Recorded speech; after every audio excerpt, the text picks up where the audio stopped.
So you want to start a business. You want to get paid to post your content. You want to sell your products. You really want a business. And I'm here for it. I love it for you. But I just want you to know starting an online business, it's not for the weak. If you're new to the channel, hello, my name is Jasmine. Welcome back. So in case you did not know, I have been a full-time online entrepreneur for the past 6 years. I started during COVID in 2020 and I love it here. Okay, I'm going to preface the video by telling you I love it here. I don't see it any other way, but there are definitely a lot of things I learned in regards to running an online business. And I'm hoping that by the time you finish watching this, you'll have a new perspective and you'll just kind of know how to do certain things that I didn't know. And it'll save you a lot of time and headache. So the very first thing I want you guys to know is you have to have some form of locking in. In other words, I believe anyone can be an online entrepreneur, but you do have to have some understanding that you're your own boss and you decide whether you do the work or not. And if you don't have someone, micromanaging you, you're going to struggle. Not saying you can't overcome it and become a new person, because you definitely can, but you do have to have some level of, okay, I'm my own boss.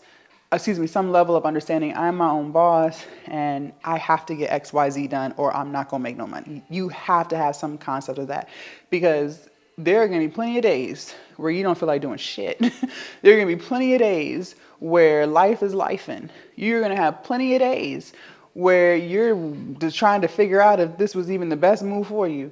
And on those days, when it is hard to show up, you still got to show up. Because if you don't, just know you ain't going to get paid. And if you don't get paid, how we going to pay that rent? How we going to pay that car note? How you going to eat? How you going to keep the lights on? Like, I can't make this up. So you have to understand, like, even if you don't feel like it, you're still going off the mood and not the plan.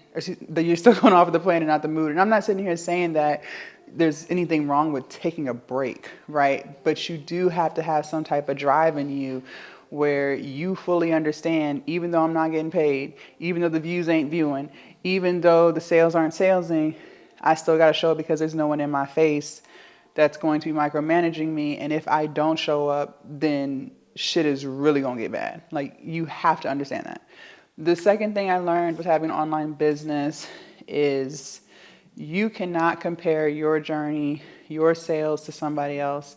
I know we've had several videos where we've talked about like just staying locked into what you have going on.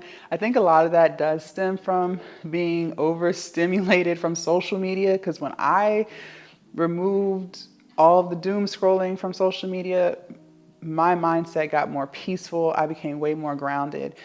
You can't keep looking at somebody else's progress, whether it's weight loss, running a business, anything, and compare it to yours, because your journey is not theirs and their journey is not yours. You don't know what's going on behind the scenes. The only thing you know is what's being posted, right? And you also don't know how many days, weeks, months, years that they went through where they didn't have no sales. You don't have any idea. You don't even know this person in real life. You don't know what's going on. You don't know if they're miserable. You don't know if they're genuinely happy. Like, you don't know, they might be struggling with some type of illness. There are so many things going on behind the scenes that you don't know about. And you're literally comparing your entrepreneurial journey to theirs, and you don't have any insight on their life other than what you think you know, which is what you see on social. And it's toxic. Everyone's vision is different. Everyone's direction is different. Yeah, people may have a goal. Like, for instance, myself, like, I would love to make my first million. That's a goal of mine. But there's so many different paths and crevices to getting to 1 million. Like, there's so many different types of content and products and platforms. There's so many different types of way to get there. That doesn't mean you're not going to get there. It just means that your path is different from their path. They're going through things that you're not. You're going through things that they're not. It's two totally different things. It is literally two totally different things. But again, you don't have any concept of that because you're just comparing. You can't compare your results to theirs. I need you to just be so locked in to what you're doing, the products that you're creating, that you don't even have time to even look and see what someone else is doing. Because I can't make this up. That's when, one, you become more peaceful, which I think is above anything. But then two, that's when you can be more locked into your goal and growing it and attracting an audience for specifically what you want to sell. Okay, so stop focusing on other people.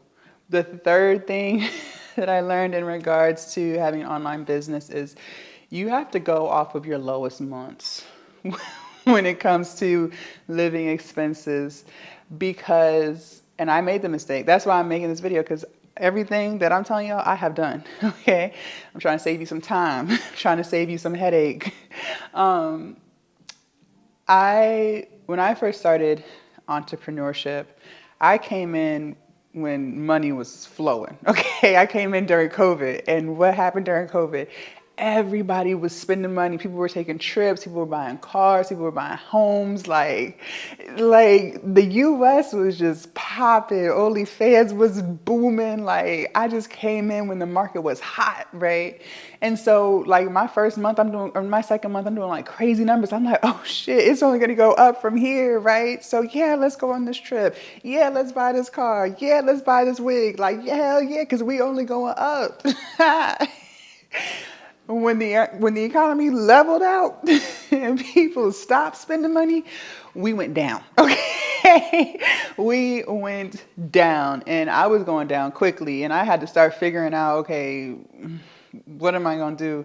One thing about me, I'm very like I know how to pivot. I will give myself that. I know how to pivot. Jasmine gonna figure it out, right? But if I had known that you need to only go off of your lower income months when it comes to how much you can afford per month, I would have saved myself a lot of stress, because it's extremely hard to create content when you're stressed. Maybe other people can do it. Kudos to them. I've learned for myself, I can't function that way. I don't feel like my best self when I'm stressed. And the only reason why I was stressed is because I had too much bills and too little money. And if I had just learned earlier to go off of your lowest months, well, then I would have made sure that I could afford my lifestyle at a minimalist level so that I wouldn't be stressed out if I had slower months. I would still have peace, I would still be grounded, and I could still slowly but surely just work on the things that I need to do to eventually get to that $1 million goal that I have, or whatever it is, right? I just can't create content when I'm stressed. So if you are someone like that, and you know, people say that they do it. I've seen a lot of male entrepreneurs that say they close their best deals when they're stressed and they're negative 20,000 in the bank. And you know, kudos to them. I'm not that one. I can't operate with that type of chaos. I cannot. So for me, making sure that I live on my lowest months has saved me so much headache over the years because I learned that lesson. And honestly, it just makes you smarter with money. That's just my opinion. But yeah, that's another lesson that I learned. The fourth lesson that I learned with running an online business, I learned this one pretty quickly. So when I first started my business, I wanted people to support me, like friends, family, and I didn't get any of that. Okay, I didn't get any of that because I started OnlyFans business, and I made a video on that. But when my family and friends, and I'm going to use the word friends very loosely. Okay, we were not best of friends, but it is what people I associated with, right? When people didn't agree with that, I didn't get any support. So I had to learn that the support needs to come from within, and the support for your business will come from people who don't know you. And I used to, back then, try to blame it on, oh, they're just jealous, you know, and sure, maybe, but also at the same time, you're not creating it for them. You're not creating it for them. Whatever type of content you're creating, it's for a specific person, and that just may not be them. Like, and I know it might be, well, they support other people who, you know, what is it? who they don't even do things they're talking about, but they're still supporting them. Well, they still have a choice to do that. I know that reality sucks to hear. I know it can be heartbreaking. It was heartbreaking for me too. But at the end of the day, they do have a choice. But see, on the flip side, you have a choice too. Are you going to continue being friends with someone like that, or are you going to choose not to? You have a choice as well, and there's nothing wrong with that. But if I want you to still create, I want you to still build your online business, whether you have people support or not. Because at the end of the day, they're not paying your bills. So does it really matter? Like, does it really matter if they shared your post? Does it really matter? And I used to think it did, and sentimentally, yes. But financially, no, because they still not gonna buy nothing you selling. So does it matter? Like, if they didn't like it, if they didn't share it, it's still not gonna take anything away from you because you're still showing up.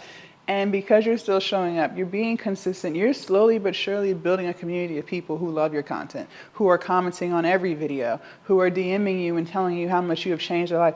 I had somebody when I started my coaching business. So last year, recently, I was at the hair salon, and I've never seen anybody in real life. All of this is virtual. I'm an online coach.